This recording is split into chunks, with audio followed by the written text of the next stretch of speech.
이 시간 하나님께서 우리에게 주시는 말씀은 시편 23편 6절 한 절 말씀을 함께 읽도록 하겠습니다. 내 평생의 선하심과 인자하심이 반드시 나를 따르리니 내가 여호와의 집에 영원히 살리로다. 아멘. 우리가 함께 읽은 이 한 구절에서 하나님 경험과 믿음의 결단이라는 제목으로 하나님의 말씀을 전하도록 하겠습니다. 오늘 6절의 이 말씀은요, 다윗의 신앙 고백의 결론 부분이기도 하고요. 이 부분에 대해서도 나누겠지만 동시에 시편 23편 전체 말씀도 함께 정리하면서 한 3주 동안 나눴던 우리의 현실의 삶 속에서 어떻게 우리가 하나님을 경험하고 하나님을 바라봐야 되고 그 가운데서 하나님의 구원을 경험할 수 있는지를 시가서는 선제적 관점에서 기록되었다고 얘기했잖아요. 살펴봤는데 오늘 6절 말씀 나누면서 마무리를 지으려고 합니다. 다시 한번 6절의 말씀을 우리가 개역 개정 번역으로 함께 읽었는데 제가 또 쉬운 성경 번역으로 읽어보도록 하겠습니다. 여호와의 선하심과 사랑하심이 내가 죽는 날까지 나와 함께 하실 것이 틀림없습니다. 이제 나는 여호와의 집에서 영원히 살 것입니다. 좀 내용이 좀 비슷하기도 하고 좀 더 이렇게 좀 이해하기 쉽게 번역이 됐는데요. 다윗이 자신의 인생을 이렇게 되돌아보면서 하나님을 경험했어요. 하나님의 인도하심과 하나님의 구원을 경험하고 나서는 그 하나님에 대해서 믿음에 결단하는 내용이 6절 말씀인데요. 우리들도 마지막에 하나님 앞에서 어떻게 하나님에 대해서 마지막으로 고백하고 어떤 믿음의 결단을 내려야지 되는지에 대해서 이 시간에 좀 더 이렇게 좀 구체적으로 좀 살펴보려고 합니다. 우리가 신앙생활 하고 있죠. 여기에 주일 예배 드리기 위해서 교회에 나온 것 자체가 우리는 신앙생활 한다고 생각을 해요. 맞죠? 교회에 관련돼서 하는 모든 행위가 신앙생활이에요. 그런데 우리가 시편 23편을 보면서 다윗이 가장 중요하게 생각하는 것, 그리고 우리가 신앙생활에 있어서 가장 기본적이고 중요하게 여겨야 될 것이 무엇인지를 이야기하는데요. 우리가 신앙생활하면 가장 중요하게 여겨야 될 것, 이렇게 생각하면 뭐가 떠오르십니까? 대부분 이렇게 주일 성수하는 거, 이런 거 많이 생각하죠. 그리고 뭐 성경 읽는 거, 기도하는 것, 봉사하는 것, 또 교제하고 이웃에게 사랑을 실천하고 뭐 전도하고 이런 것들을 신앙생활에 중요한 것들이라고 생각해요. 맞아요. 그런데 이런 것들보다 신앙생활에 있어서 가장 앞서야 되는 것, 가장 중요한 것은 뭐냐면 신앙생활의 시작은요, 하나님과의 관계가 맺어지는 거로부터 시작된다는 거예요. 그러면 하나님과 우리가 어떻게 관계 맺습니까? 믿음으로 관계를 맺어요. 그러니까 믿음으로 하나님과 나와의 관계가 맺어지는 것으로부터 신앙생활이 시작된다는 거예요. 다른 말로 하면 예수님을 인격적으로 만나서 내가 거듭난 것으로부터 신앙생활이 시작된다는 거죠. 그 다음에 예배, 기도, 뭐 교제, 봉사 이런 것들이 자연스럽게 이어져야 된다는 거예요. 그래서 다윗이 이것을 분명히 시편 23편에서 교회에서 가장 많이 사랑하고 가장 많이 암송하고 뭐 그런 시편 아니겠어요? 그런데 시편 23편을 시작하면서 하나님이 어떤 분이시고 하나님이 다윗의 인생 속에 어떤 일을 하셨는지 쭉 얘기하지만 그 서두에서 1절에서 딱 얘기하는 건 뭐냐면 여호와는 나의 목자시니, 이거로부터 시작되는 거예요. 이 관계로부터 모든 게 다 시작됐다는 거예요. 다윗에게 있어서 여호와 하나님은 어떤 분이셨냐면 목자고 다윗은 양이라는 거예요. 그러니까 하나님과 다윗의 관계는 목자와 양의 관계라는 거예요. 여기서부터 이제 신앙생활의 모든 것이 이루어지는 거죠. 목자와 양의 관계가 있어야지, 양의 목자 없이 어떻게 목자의 인도함과 도우심을 받을 수 있겠어요. 중요한 거는 하나님과의 관계라는 거예요. 저와 여러분은 하나님과 우리 각자의 관계가 목자와 양 같은 관계인 줄로 믿습니다. 이 고백이 가장 중요한 거예요. 신앙생활 가운데 하나님에 대해서, 예수님에 대해서 내가 입 밖으로 신앙 고백하는 것이 되게 중요한 거예요. 그래서 마태복음 16장 16절에 보면 시몬 베드로가 이렇게 고백하죠. 주는 그리스도시요 살아계신 하나님의 아들이십니다. 예수님에 대해서 정확하게 하나님 아버지의 은혜로 고백을 했거든요. 신앙 고백한 거죠. 예수님은 그리스도고 하나님의 아들이십니다 라고 그 신앙 고백, 예수님과 시몬 베드로의 관계가 그렇다는 거죠. 이 고백 가운데 예수님이 뭐라고 얘기했냐면요, 내가 이 반석 위에 내 교회를 세우리니. 신앙 고백 위에, 베드로의 신앙 고백 위에 교회가 세워지고요, 베드로와 같은 그 신앙 고백 위에 우리가 그리스도인이 된다는 거예요. 하나님의 자녀가 된다는 거죠. 그래서 요한복음 1장 12절에 보면 영접하는 자, 곧 그 이름을 믿는 자들에게는 하나님의 자녀가 되는 권세를 주셨으니. 영접하는 자, 곧 다른 말로 그 이름을 믿는 자, 그 이름, 예수님의 이름, 예수님의 이름을 믿어야지 돼요. 근데 예수님의 이름의 뜻이 무엇입니까? 자기 백성을 저희 죄에서 구원할 자. 예수님께서 나의 죄에서 구원할 자, 내 죄를 용서할 자를 믿으면 하나님의 자녀가 된다는 거예요. 그러니까 우리가 하나님과 우리와의 관계를 무엇으로 형성해 가는 거냐면 믿음으로 형성하는 거예요. 믿음으로 교제하고 믿음으로 친밀하게 가까워지는 거예요. 사도 바울이 로마서 8장 15절에 보니까요, 우리가 양자의 영을 받았으므로 우리가 아빠 아버지라고 부르짖느니라. 우리가 예수님의 이름을 믿어서 하나님의 자녀가 된 것은 우리 안에 양자의 영이 줬어요. 성령님이 주어져 갖고 하나님에 대해서 아빠 아버지라 부르짖는데요. 믿음으로 우리가 하나님의 자녀가 된 줄로 믿어요. 믿습니까? 이 확신이 있어야 돼요. 여기서부터 신앙생활이 시작되는 거예요. 내가 하나님의 자녀이면 하나님은 나의 아버지가 되시는 거예요. 그러면 다윗이 하나님의 양이고 하나님이 다윗의 목자이기 때문에 목자가 양을 돌보고 지키고 돕는 것처럼 다윗의 인생 가운데 목자이신 하나님께서 함께했던 것처럼 우리가 하나님의 자녀고 하나님이 나의 아빠 아버지면 육신의 부모도 자녀를 위해서 모든 것 다 희생하는 거 아니겠어요?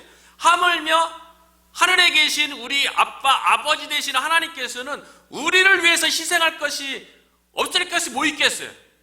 다 희생하는 거예요. 하늘 아버지께서 우리를 위해서 다 희생하는 거예요. 그래서 하나님께서 독생자 예수 그리스도를 십자가에 못 박혀서 죽기까지, 아들의 생명을 우리를 위해서 주시기까지 우리를 위해서 그렇게 사랑하셨다는 거예요.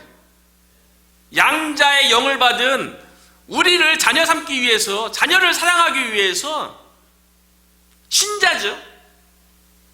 예수 그리스도의 생명을 십자가에 내어놓은 거죠.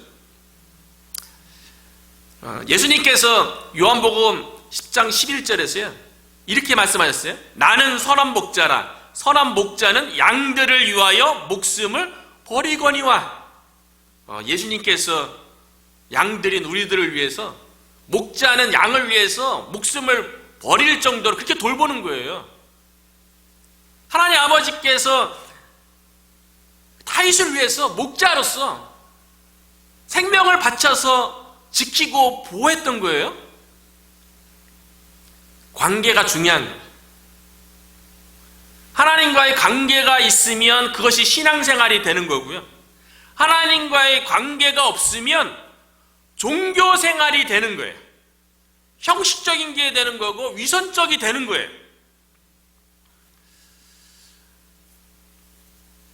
그 광고 시간에 제가 유튜브 어떤 방향을 할 것인가에 대해서 요즘 뭐 많이 찾아보죠. 교회, 다른 교회들, 또 뭐 개척하는 교회들 여러 가지 살펴보고 있는데 금요일 날 얘기했던 것처럼 이번 주에 국제무당이라는 유튜브 채널을 보게 되었어요.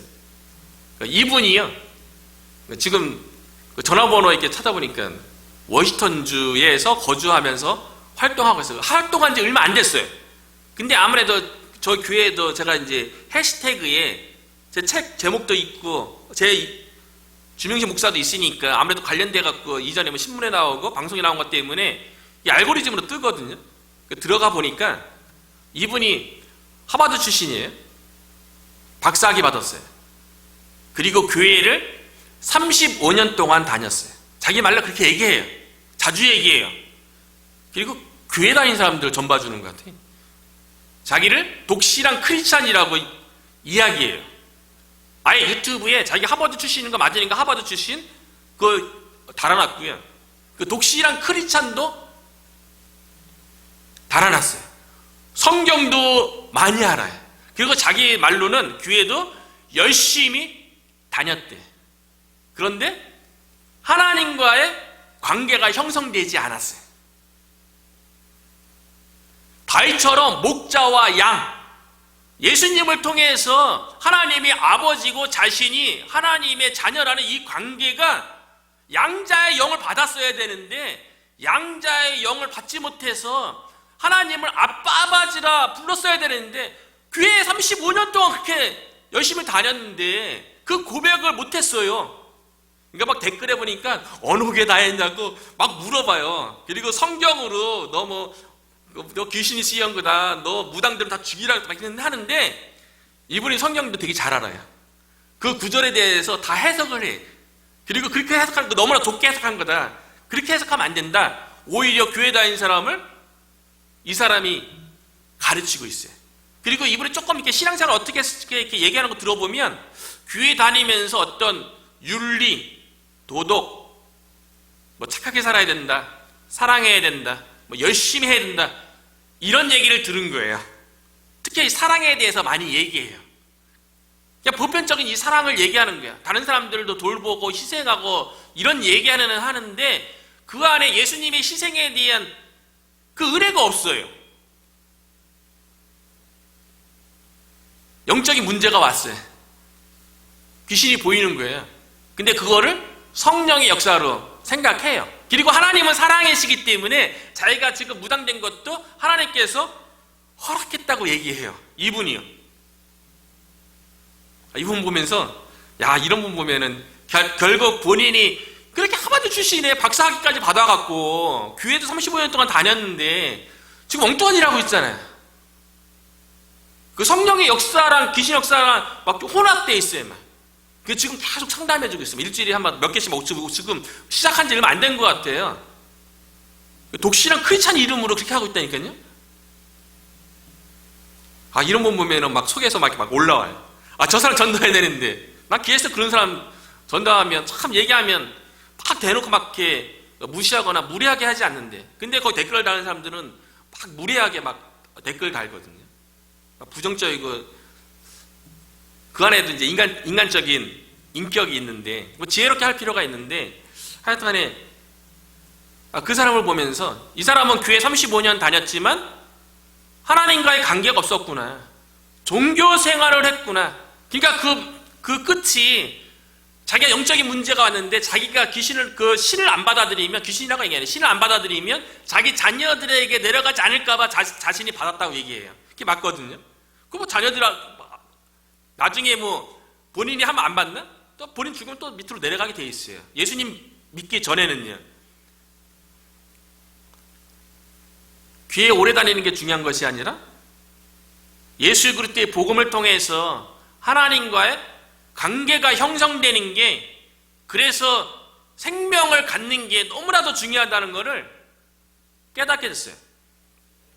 그래서 다윗은요 이렇게 고백하는 거예요. 여호와는 나의 목자시니, 여호와는 나의 목자시니. 이 고백으로부터 그 다음 내용이 나오는 거예요. 우리들도 마찬가지로 여호와는 나의 목자시니 이런 고백이 있어야 되고요. 우리는 신약 이후의 사람들이니까, 성도니까 주는 그리스도시요 살아계신 하나님의 아들이십니다 라는 이 고백 가운데 목자이신 하나님의 인도하심과 보호하심과 도우심이 있는 거죠. 그래서 다윗이 고백하는 거예요. 내게 부족함이 없으리로다. 하나님과의 관계가 없는데 내가 부족함이 없으리로다라는 이 고백에 무슨 의미가 있겠어요? 하나님과의 관계 속에서 하나님께서 목자 되시기 때문에, 목자는 양들을 위해서 목숨까지 버리기 때문에 그 목자의 돌봄을 받으니까 다윗이 내게 부족함이 없으리로다 라고 고백이 된다는 거죠. 그렇다면 우리도 정말 다윗처럼 진심을 다해서 나의 하나님이 나의 목자 된다고 고백이 있다면 우리의 삶 가운데 부족함이 없다라고 우리들도 동일하게 신앙 고백을 드리게 될 줄로 믿습니다. 목자가 양의 인생을 책임지죠. 그래서 다윗을 푸른 풀밭과 잔잔한 물가로 인도해 주세요. 그리고 영적인 침체에 빠졌을 때에는 목자가 회복시켜서 올바른 길을 갈 수 있도록 인도해 주고요. 또 사망의 음침한 골짜기를 다닐 때에는 지키시고 보호해 주시고요. 원수들에게 공격받을 때, 그래서 마음이 무너질 때에는 승리의 잔치를 베풀어 주세요. 하나님이 목자로서 평화로울 때만 하나님께서 인도하신 것이 아니라 3절, 4절, 5절은 힘들고 어려울 때 목자가 다 인도한 거잖아요. 평화로울 때만 하나님께서 우리의 인생을 인도하신다고 얘기하는 게 아니고요. 우리가 힘들고 고난 가운데 있을 때 그때 사실은 더 목자가 필요한 거죠. 그때 더 많이 다윗이 목자로서 자신의 삶을 인도한 것에 대해서 고백했죠. 다윗이 하나님께서 자신의 삶을 인도한 것에 대해서 지난 날들을 되돌아보면서 오늘 마지막으로 하나님을 경험하고 난 다음에 6절의 신앙 고백을 하는 거예요. 지난 날들을 다윗이 되돌아보니까요, 좋은 날도 하나님께서 인도하셨고 좋지 않은 날도, 힘든 날도, 슬픈 날도, 죽을 것 같은 그런 상황 가운데서도 하나님께서 돌보시고 지키시고 인도하시고 막 승리케 하셨던 것들을 지난 날들을 되돌아보면서 6절의 말씀을 고백하면서요 믿음의 결단을 하는 거예요. 그게 6절인데요. 내 평생의 선하심과 인자하심이 반드시 나를 따르리니. 그가 하나님을 얼마나 깊이 경험했으면 내 평생에 반드시, 그러니까 다윗의 전 생애 속에서요 하나님과 관계없었던 날이 없는 거예요. 그러니까 내 평생에 반드시 하나님의 선하심과 인자하심이 따랐대요. 근데 오늘은 좀 더 한 구절이니까 히브리어로 원문의 의미도 좀 살펴보면서 내용을 좀 더 깊이 봤으면 좋겠어요. 원문의 히브리어는 몰라도 되는데 그 의미를 좀 더 우리가 살펴보면 의미를 더 이렇게 깊게 받아들일 수가 있는데요. 따르다라는 게 히브리어가 라다프인데 쫓아오다, 추격하다, 되게 의미가 있어요. 하나님의 선하심과 인자하심이요 추격해왔대요. 뒤따라왔대요. 그러니까 하나님의 선하심과 인자하심은요, 우리는 다윗도 사망의 음침한 골짜기도 갔었고 원수가 공격해서 죽을 고비도 많이 경험했잖아요. 그 영적 침체에도 빠져갖고 막 주저앉거나 막 다른 길로 갔던 적도 있었죠. 그런데 그 상황 가운데서는 하나님의 선하심과 인자하심이 안 보이죠. 우리들도 마찬가지죠. 혹여나 하나님의 선하심과 인자하심이 나를 앞서가시면 이렇게 기록된 게 아니고 바로 뒤쫓아왔대요. 추격됐대요. 지나고 보니까 아, 하나님의 선하심이었구나, 아, 하나님의 인자하심이었구나 라는 거를 깨달은 거예요. 하나님의 선하심과 인자하심이 앞서가시면 이렇게 됐다면 내 평생에, 그럼 얼마나 좋겠어요. 내가 고난을 당하더라도, 내가 힘든 일을 겪고 내가 억울한 일을 당하더라도 아, 거기에 하나님의 선하심이 있지, 하나님이 이 가운데 나를 사랑하는 모습을 보여주는 거지, 이렇게 깨달으면 그나마 좀 더 그 고난과 억울하고 힘든 일들을 지혜롭게 잘 감당할 것 같은데, 그런데 하나님의 선하심과 인자하심은요 뒤쫓아온다는 거예요. 이해되지 않았던 모든 상황 속에서 나중에 지나고 보니까 아, 그곳에 하나님의 선하심이 있었구나, 아, 그곳에 하나님의 인자하심이 있었구나 라는 것을 깨달았다는 거예요. 다윗의 인생은요, 우리는 위대한 왕으로 알고 있잖아요. 그리고 이스라엘의 모든 왕 중에서 가장 뛰어난 왕이에요. 실제로 업적도 그렇고 다윗은 정말 뛰어난 왕이에요. 그런데 성경에 기록되어져 있는 다윗의 인생은요, 정말 한마디로 파란만장한 인생이었어요. 인생이 기복이 엄청나게 심했죠. 우리가 파란만장한 인생을 산 사람을, 그 과정을 지나온 사람들이 내가 산전수전 다 겪었다라고 얘기하죠. 그리고 그것만 얘기하는 게 아니라 요즘은 뭐 산전수전, 공주전도 이전에도 얘기했는데 내가 산전수전, 공주전까지 내가 다 겪었다고. 요즘은 우주까지 나가니까 산전수전, 공주전, 우주전까지 다윗은 다 경험한 거예요. 그게 다 주변에 있는 사람. 예? 장인어른이었던 사울왕이 죽이려고 했었고, 자기 아들들 가운데 막 반역을 일으키고, 그것도 한두 명이 아니죠. 아도니아도 반역했고 압살롬도 반역했고요. 그런데 그 모든 그 고난의 인생을 나중에 되돌아보니까 그 가운데 그런 모든 이해가 안 되죠. 어떻게 장인어른이 나를 죽이려고 그래요? 그것도 골리앗을 무찌르고 이스라엘을 승리로 평화를 가져왔는데 왜 사울왕이 자신을 죽이려고 하고 그걸 모질라서 쫓아다니면서 죽이려고 여러 번 했잖아요. 그게 어떻게 다 이해가 됩니까? 그 내 자식이 나를 반역하는 모습이 어떻게 이해가 되어져요? 그 첫째 아들이, 그리고 압살롬의 여동생이었던 타마를 강간하는 자녀들 가운데 그런 모습 이해가 돼요? 하나님 앞에 불평, 불만 있을 수 있잖아요. 그런데 다윗은 고백하기를 내 평생에 그런 모든 파란만장한 인생을 다 겪은 다음에 되돌아보니까 내 평생이에요. 선하심과 인자하심이 나를 따르리니, 그 모든 과정 가운데 하나님의 선하심과 인자하심이 있었다는 거예요. 이 고백을 보면 우리들도 여호와 하나님을 나의 목자로 고백하잖아요. 여호와 하나님이 나의 아버지라고 우리가 다 고백하잖아요. 그렇다면 우리의 인생 가운데 이해되지 않는 일도 많이 있죠. 억울한 일도 있죠. 어차피 핍박받는 일도 있을 수 있죠. 내가 감당 못하는 어떤 일에 직면할 수도 있죠. 그런데 다윗의 고백에 의하면 그 모든 가정 가운데 내가 하나님의 양이 확실하다면, 내가 하나님의 자녀가 확실하다면 그 모든 사건과 모든 상황 속에 뭐가 있다고요? 하나님의 선하심과 인자하심이 반드시 따르니, 반드시 있대요.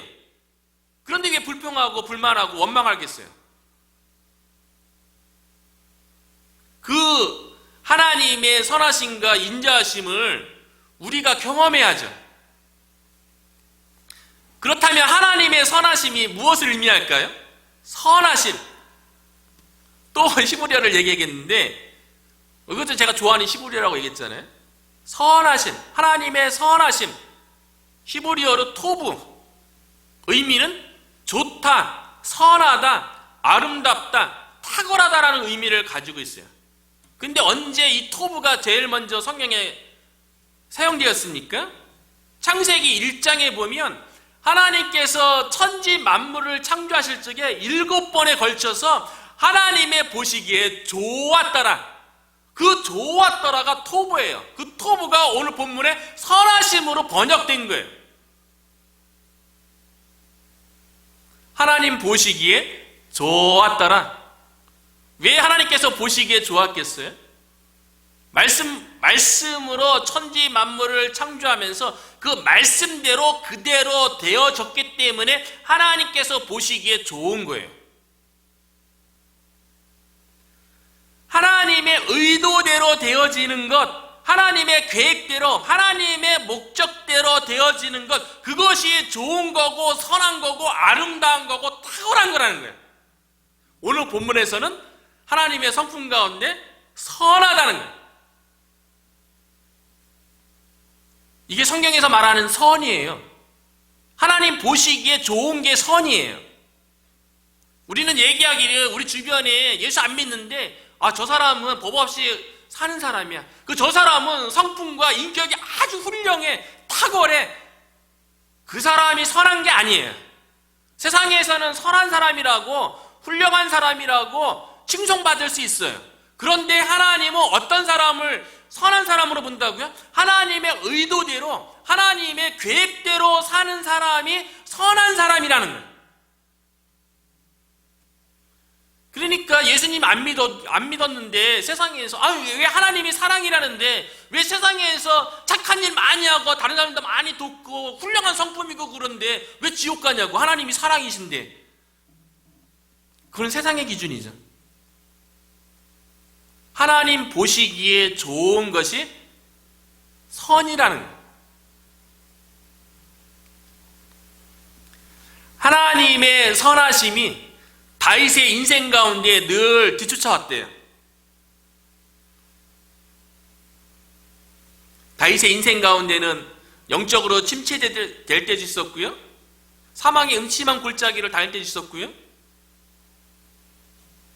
원수들이 나를 무시하고 비방하고 때로는 죽이려고 할 때도 있었죠. 그때도 하나님의 선하심이 있었어요. 특별히 다윗의 인생 가운데 하나님의 선하심이 어떻게 드러났는지 저는 이 책을 통해서 좀 얘기 좀 하고 싶어요. 새 왕 이야기라는 책이 있어요. 진 에드워드라는 예수 전도단에서 나온 책인데 저도 하도 기본적인 신앙서적 같은 것들은 청년 때 되게 많이 읽었던 것 같아요. 막 쌓아놓고 막 신앙서적은 그 당시에 많이 읽었던 것 같아요. 그때 읽었던 기억이 있는데 이스라엘의 초대 왕 중에 사울 왕 그리고 다윗 왕 하나님이 세워주지도 않았는데 본인 스스로 왕이 되려고 했던 그것도 다윗의 아들들 중에 한 명 압살롬 왕 이렇게 세 명의 이야기를 다루는데요. 다윗 왕과 사울 왕의 관계를 이렇게 다루고요. 다윗 왕과 압살롬 왕의 관계를 다루고 있어요. 근데 사울 왕도 다윗 왕을 죽이려고 여러 번 했고요. 아들이었던 압살롬도 다윗 왕을 죽이려고 했어요. 그런데 그 새 왕 이야기의 부제에 보면 뭐라고 기록되어 있냐면 내 아내 옛사람 죽이기 이거예요. 하나님께서 다윗 왕에게 왜 사울 왕을 만나게 해서 사울 왕으로부터 시기, 질투, 사울 왕을 처음에는 하나님이 세웠잖아요. 나중에 하나님께서 버렸지요.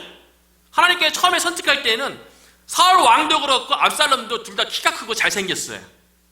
사울 왕은 겸손했어요. 그리고 하나님의 신이 내려갖고 예언도 하고 그랬어요. 근데 중간에 마음이 교만해져 갖고요. 하나님께서 하지 말라는 것을 많이 했죠. 그리고 나중에는 어려움이 있으면 하나님을 찾아야 되는데 그것이 아니라 엔돌의 신접한 여인, 무당을 찾아가는 그래서 전쟁에서 죽임 당해요. 근데 이 사울 왕을 왜 하나님께서 다윗과 계속 갈등 속에서 하나님이 다윗 사랑하면 사울 같은 왕 좀 안 만나게 해주면 좋을 것 같잖아요. 왜 그랬냐면 다윗 왕 안에 사울 왕 같은 모습이 있는 거를 사울 왕을 만나게 해서 그 다윗 왕에 있는 사울 왕을 죽이게 했던 거예요. 사울 왕처럼 막 시기하고 질투하고 교만한 마음 갖고 자기 스스로의 왕권을 지키려고 그러고 하나님 바라봐야죠. 우리 안에도 다윗 안에도 충분히 사울 왕처럼 갈 수 있어요. 나중에 교만해져 갖고 그런 다윗 안에 있는 사울 왕을 죽이기 위해서 하나님께서 사울 왕을 만나게 한 거예요. 압살롬도 마찬가지. 아들이었음에도 불구하고 이 압살롬은요 아름다운 머리카락을 가지고 있었어요. 자랑거리였어요. 이 머리카락은 지혜, 힘, 용기 막 이런 거예요. 근데 압살롬이 하나님이 왕으로 세운 것이 아닌데 자신 스스로 권력을 취하려고 했죠. 인간적인 탐욕이 많았죠. 다윗 왕 안에도 압살롬 같은 그런 모습이 있지요. 근데 압살롬을 만나게 해서 다윗 왕의 안에 있는 압살롬을 죽이는 거예요. 그런데 압살롬이 나중에 어떻게 됩니까? 자기가 자랑하는 것 때문에 자기가 자랑했던 그 아름다운 머리카락이 상수리 나무 가지에 걸려서 내가 자랑하는 그 자랑으로 인해서 죽임당해요. 다윗 왕도 자랑할 수 있잖아요. 그런 모습. 다윗에게 사울 왕은 하나님의 선이었던 거예요. 하나님의 의도가 있었던 거예요. 계획이 있었던 거예요. 다윗 왕에게 압살롬과 같은 아들을 있게 한 것은 하나님의 의도, 계획, 선이 있었던 거예요. 그래서 결국은 다윗 왕을 어떻게 만들어요? 하나님께서요? 다윗 왕 안에 있는 사울 왕을 죽이고 다윗 왕 안에 있는 압살롬과 자기 아름다운 것을 자랑하는 그런 모습을 죽임으로 인해서 다윗이 나중에 하나님 앞에서 온전한 자라고 성경에 평가받고요. 하나님께서 보시기에 내 마음에 합한 자라고 이스라엘의 가장 이상적인 왕으로 모든 왕을 평가하는 가장 정직한 왕으로 모든 왕의 평가 기준이 되는 왕으로 그렇게 하나님께서 세웠던 거예요. 만약에 다윗 왕이 사울 왕을 만나지 않았으면 어떻게 됐을까요? 그 안에 사울 왕이 살아서 다윗 왕도 어쩌면 사울 왕처럼 하나님의 버림이 될 수도 있었겠죠. 그러고 보면 다윗이 사울 왕을 만난 것은 복이에요. 하나님의 은혜예요. 하나님의 선하심이 있었던 거예요. 그래서 다윗이요 하나님의 이 선하심에 대해서 다 이렇게 하나님의 선하심을 맛보아 알았으면 좋겠다고 얘기해요. 그것도 시편 34편에 다윗이 고백하는데요. 이때가 배경이 어떻게 되냐면 다윗이 사울왕에게 쫓겨갖고 그 가드왕 블레셋 가드왕 아기스 또 다른 이름은 엘리멜렉인데 거기에 쫓겨가갖고 가드왕 아기스 앞에서 막 미친 척해요. 막 침 흘리면서요. 살아나기 굶기 위해서요. 얼마나 비굴하고 얼마나 처참해요. 그런데 그런 상황인데 다윗이 시편에서 무엇라고 고백하냐면요. 시편 34편 8절에 너희는 여호와의 선하심을 맛보 알지어다. 그에게 피하는 자는 복이 있도다. 아니 적군의 왕 앞에 가서 목숨을 구걸하면서 침을 질질 흘리는 그 상황 가운데 거기에 무슨 선하심이 있다고 우리가 생각합니까? 그런데 그런 상황 가운데 다윗은 고백하기를 여호와의 선하심을 맛보 알지어다. 우리가 이제 그렇게 비굴한 처한 적 있었습니까? 우리가 생명을 구걸하기 위해서 침을 질질 흘리면서 미친 척 해본 적 있습니까? 다윗은 자기의 생명을 보존하기 위해서 그렇게 남의 적군의 왕 앞에서 침 흘리면서 미친 척하면서 그가 나중에 되돌아보면서 하나님 앞에 고백하기를 여호와의 선하심이 있었대요. 그러면서 9절에 고백하기를 너희 성도들아 여호와를 경외하라. 그를 경외하는 자에게는 부족함이 없도다. 시편 23편의 고백과 똑같잖아요. 그러면서 10절에는 젊은 사자는 궁핍하여 줄일지라도 여호와를 찾는 자는 모든 좋은 것에 부족함이 없으리로다. 여호와를 찾는 자. 가드왕 아기스 앞에서 미친 척하면서 그러면서 하나님을 찾은 거예요. 우리는 그런 거 싫어하잖아요.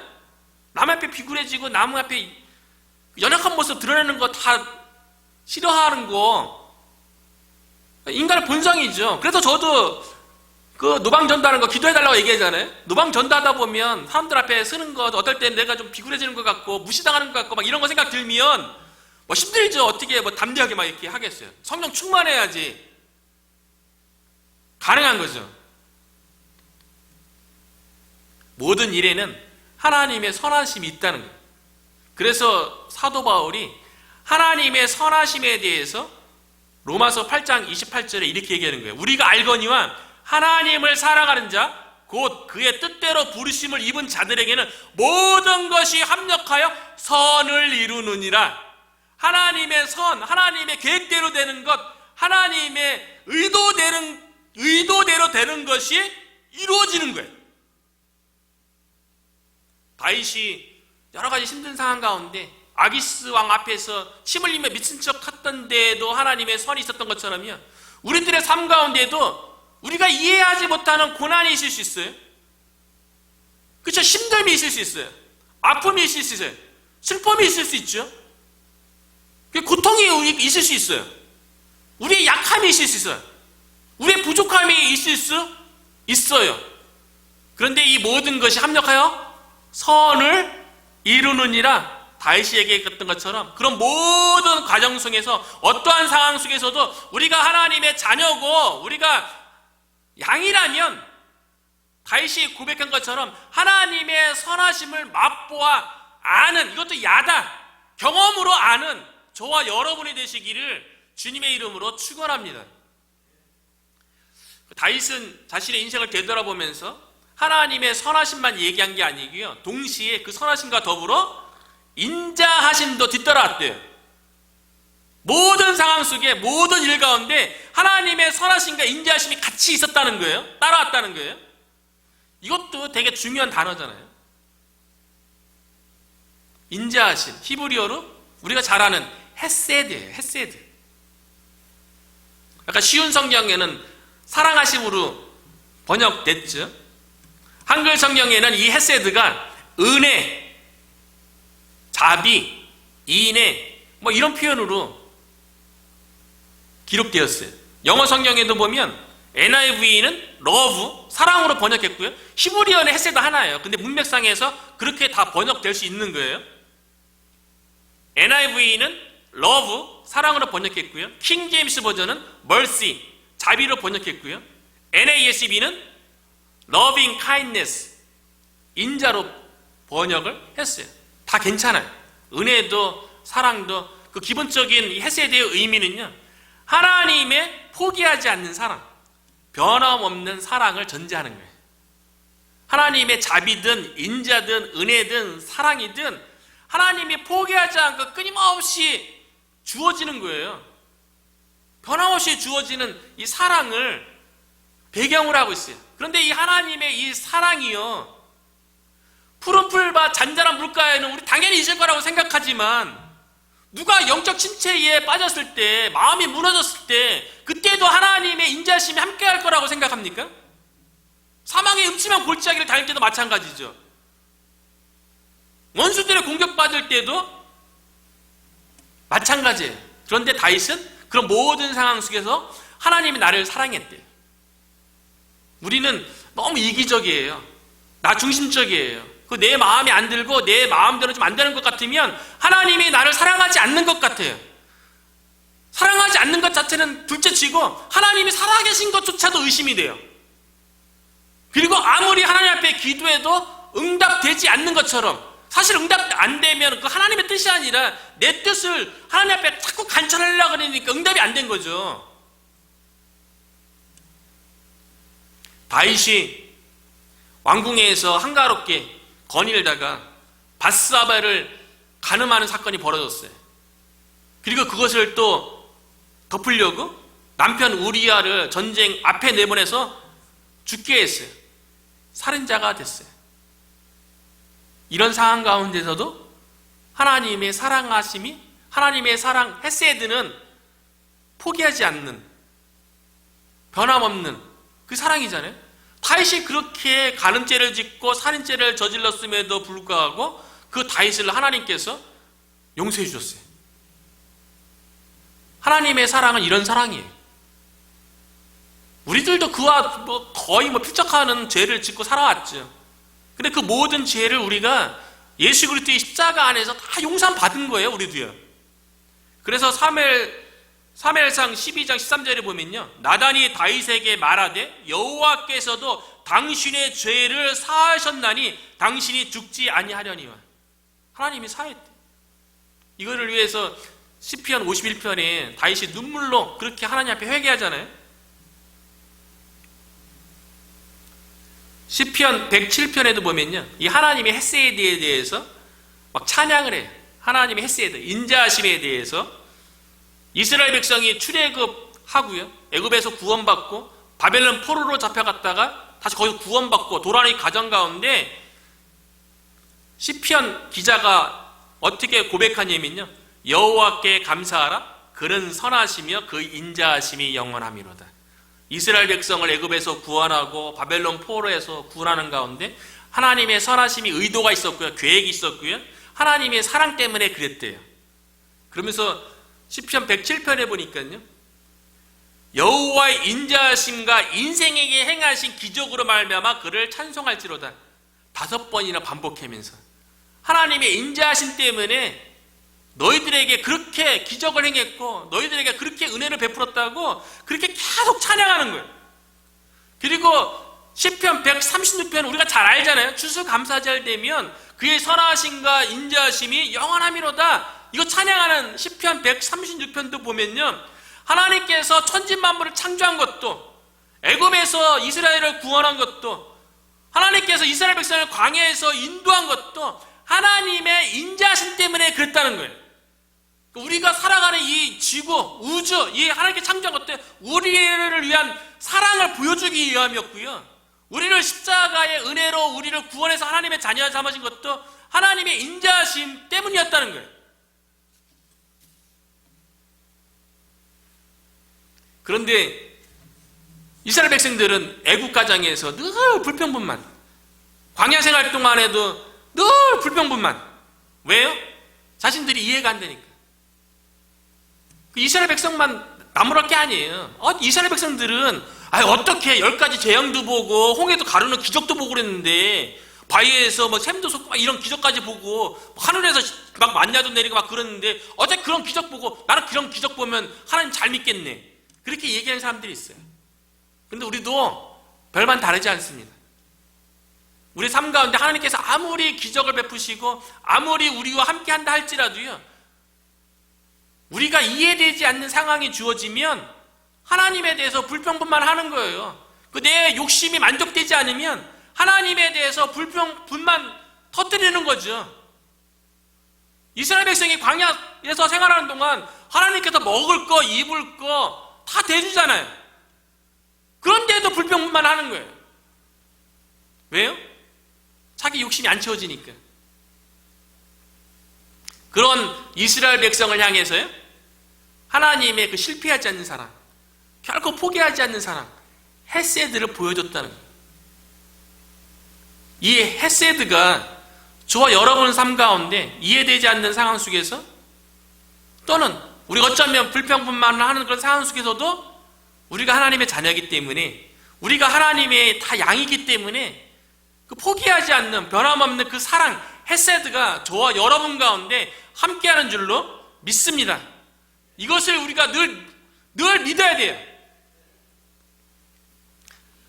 다윗이 6절을 다시 보면 내 평생에 선하심과 인자하심이 반드시 나를 따르니 쫓아오르니, 이거를 경험하고 나서요, 마지막으로 믿음의 결단을 합니다. 그 결단이 무엇이냐면요, 내가 여호와의 집에 영원히 살리로다.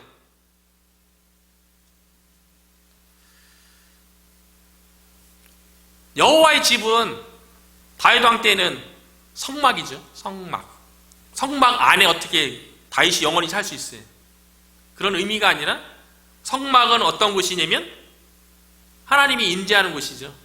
하나님을 만나서 교제하고 하나님의 음성을 듣는 곳이죠. 그렇기 때문에 여호와의 집에 내가 영원히 거하리로다. 이거는 하나님과 더불어 하나님 임재 가운데 그분과 친밀한 교제를 나누고 하나님의 음성을 듣고 그 음성 가운데 순종하는 삶을 내가 살겠노라라고 결심하는 거죠. 놀랍죠? 다윗은 왕이에요. 이스라엘의 가장 강력한 나라를 세웠던, 가장 번영한 나라를 세웠던 왕이었어요. 그런데 다윗 왕은 내가 화려한 왕궁에 거하리로다, 화려한 옷을 입으며 수많은 후궁들과 더불어 화려한 잔치를 열며 그렇게 그러한 삶 가운데 왕궁에서 영원히 거하리로다 라고 그렇게 결단하지 않았다는 거죠. 세상 사람들은 다 그렇게 결단하지 않습니까? 내가 먹고 마시고 누리고 즐기는 것에 그렇게 내가 영원히 하리라, 그렇게 그것을 위해서 사는 인생이 아닙니까? 그런데 다윗은 그렇지 않았던 거예요. 모든 삶의 여정을 되돌아보니까 하나님의 선하심이 있었고 하나님의 인자하심이 늘 자기를 추적해왔다는 것, 자기를 따라왔다는 것이 너무 감사해서 그 하나님의 선하심과 인자하심을 경험한 것, 그 하나님을 경험한 것, 이거보다 더 큰 은혜와 복이 어디 있겠어요? 다윗의 왕궁은 잠시 있을 때 없어지는 거 아니겠어요? 차라리 하나님의 영원한 왕궁을 사모하는 게 더 좋은 거죠. 근데 여기서도 영원히 살리로다, 이것도 마지막으로, 시브리어가 중요한 건 아닌데 야샤브라는 이 단어가요, 거주하다, 좌정하다, 동거하다, 함께 머물다, 이런 의미예요. 거주하다, 잠시 거주하는 게 아니고요, 함께 계속 하나님과 더불어 머무는 거예요. 그런 의미를 가지고 있다는 거예요. 다윗은 여호와의 집에서 하나님과 더불어 영원히 머물기를 원했어요. 다윗은 성막시대고요, 그 이후에 아들 솔로몬 이후는 성전시대죠. 이제는 성전시대도 지나가고 우리는 예수님 시대에 거하고 있어요. 우리는 어떻게 다윗처럼 여호와의 집에 거할 수 있을까요? 우리가 예수님 안에 거하면 돼요. 예수님이 성전이세요. 우리가 또 성전이에요. 그래서 예수님께서 우리에게 뭐라고 말씀하시냐면요, 요한복음 15장 4절에 보면 내 안에 거하라. 잠시 거하라는 게 아니에요. 이 단어가요. 함께 머물라는 거예요. 영원히 거하라는 거예요. 나도 너희 안에 거하리라. 그리고 5절에 나는 포도나무여 너희는 가지라. 그가 내 안에 내가 그 안에 거하면 그 사람이 열매를 많이 맺나니 나를 떠나서는 너희가 아무것도 할 수 없음이라. 그렇죠? 우리가 예수 그리스도 안에 거하면서 하나님의 선하심과 인자하심을 경험하면서 우리를 향하신 하나님의 계획과 뜻을 우리가 이루는 그런 복된 삶을 살아야죠. 그리고 7절에 보니까 너희가 내 안에 거하고 내 말이 너희 안에 거하면 무엇이든지 원하는 대로 구하라. 그리하면 이루리라. 우리가 그리스도 안에 거하면서 구하면 다 이루어 주시겠대요. 우리가 예수 그리스도 안에 거함으로, 예수님이 포도나무잖아요. 우리는 가지잖아요. 그 가지 가운데 딱 붙어서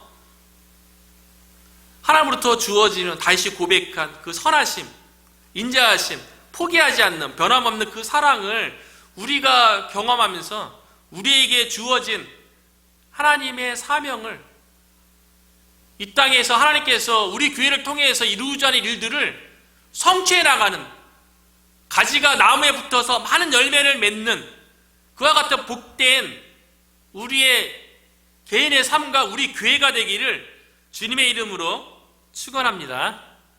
아멘. 이 시간